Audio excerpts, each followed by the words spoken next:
Madame, Monsieur, chers amis, on ne s'implique pas innocemment dans une affaire comme celle de Bénédicte, et il n'est de semaine que des parents, mère ou père, ne me transmettent des dossiers douloureux qu'ils vivent ou ont vécu. À vrai dire, tous n'ont pas le poids ni la gravité de celui de Bénédicte, ni de celui d'Arthur que je vais vous exposer. Tous, cependant, témoignent du désert sans limite qui sépare le temps de la justice du temps de l'enfance.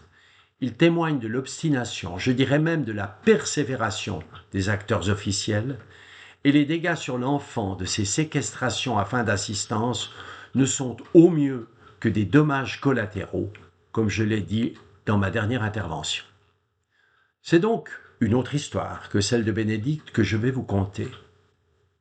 À part la juge de la forme des tutelles égale à elle-même en ces deux affaires, les protagonistes sont différents, mais agissent de façon similaire. Appelons-le Arthur. Il naît à Bruxelles en décembre 2017. Après 4 ans de vie commune, Odile, juriste, et Michel, qui travaille chez McDonald's, souhaitent un enfant. Mais la situation conjugale va se détériorer dès l'annonce de la grossesse. Et Michel refuse de s'impliquer, de participer à la préparation, d'accompagner Odile au rendez-vous. Il va même jusqu'à lui reprocher son pénible accouchement et refuser toute collaboration à l'arrivée du bébé. Il en vient même à minuter les activités d'Odile. Il te reste 6 minutes pour finir de langer. Bref, jalousie maladive envers Arthur et refus de toute contribution financière. Arthur a maintenant 3 ans et demi. Odile va constater de plus en plus fréquemment des blessures et des hématomes que le papa attribue à des accidents lorsqu'elle n'est pas là. À la même époque, Arthur commence à ne plus vouloir être seul avec son père. Il se plaint à l'école de violents maux de tête allant jusqu'à l'évanouissement.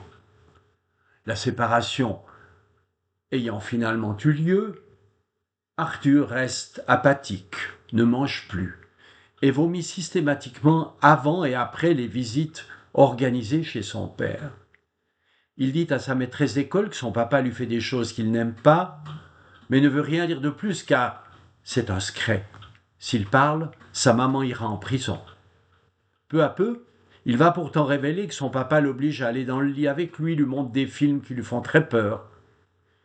À l'école, on évoque une maltraitance de l'enfant par le papa, mais Odile est jugée coupable d'avoir eu recours à un détective pour savoir ce qui se passe durant les rencontres père-enfant. En Valais, où ses grands-parents maternels ont un chalet, Arthur est pris en charge par une psychologue spécialisée en protection de l'enfant pour une symptomatologie dont les causes sont malheureusement trop évidentes. Il évoque lui-même des pénétrations avec le doigt, des fellations forcées, le visionnage de films gays et pornographiques, son père lui demandant ensuite de reproduire avec lui les scènes. Pour lui, seule la mort, la sienne ou celle de son père, permettra d'y échapper.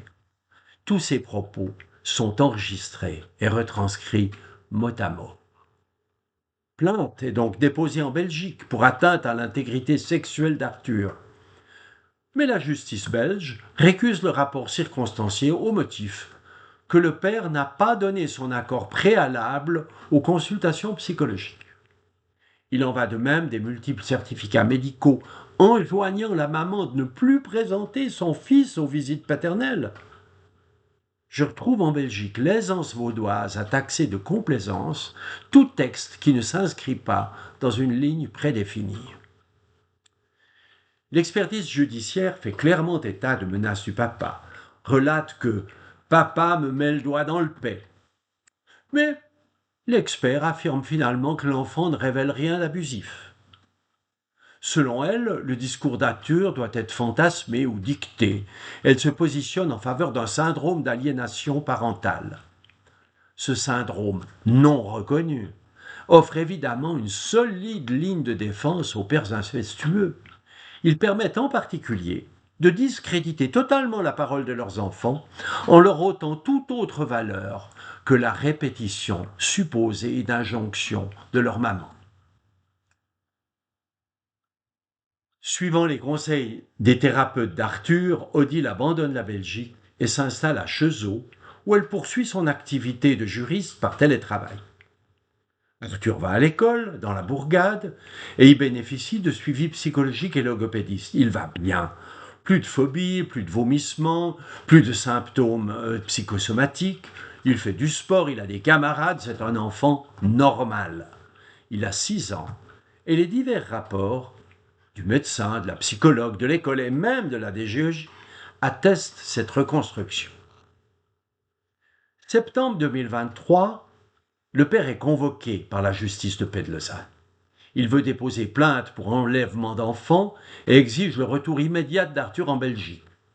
L'affaire est renvoyée à la chambre des curatelles du tribunal cantonal vaudois.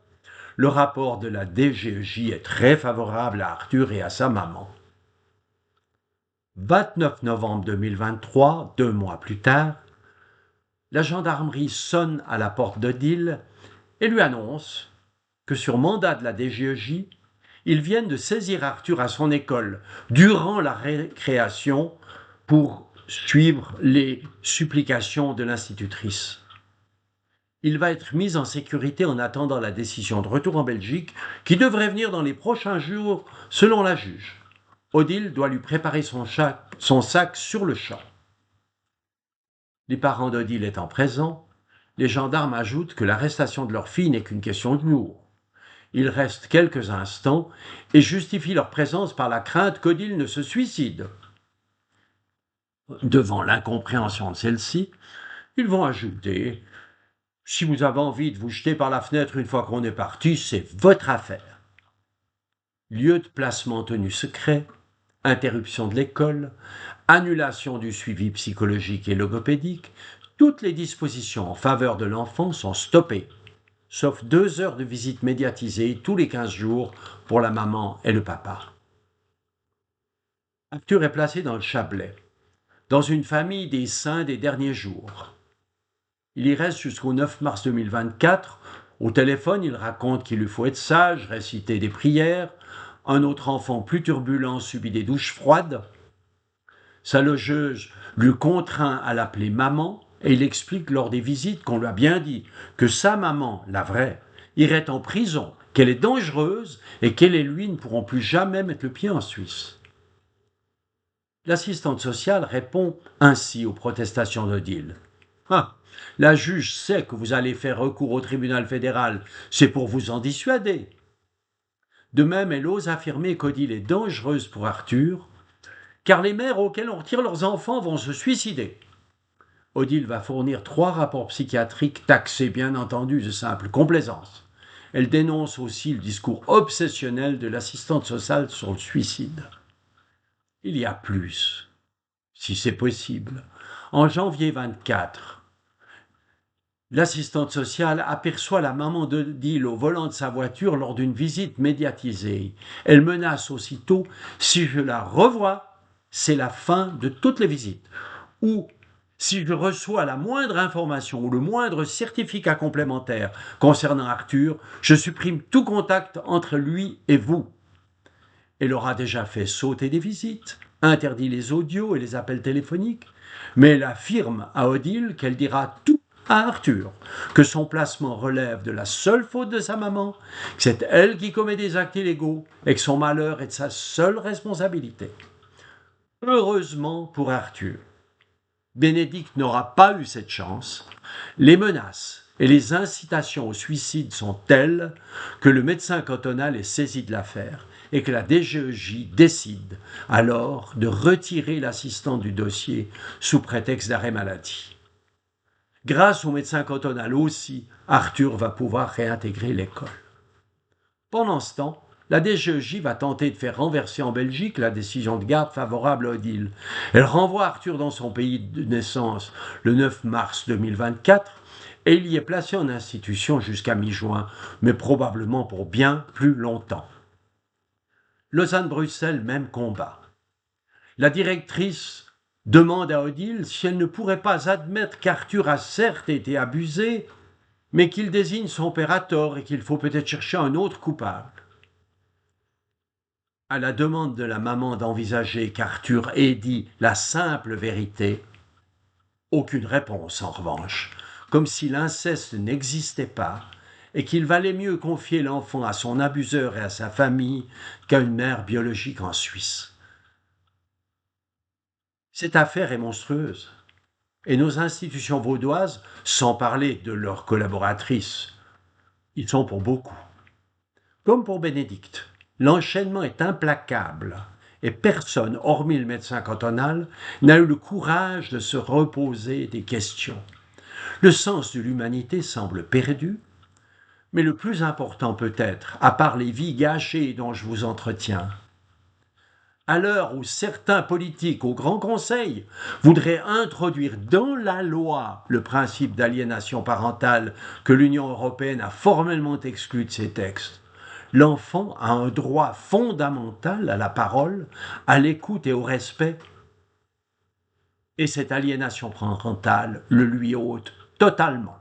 Merci de votre attention.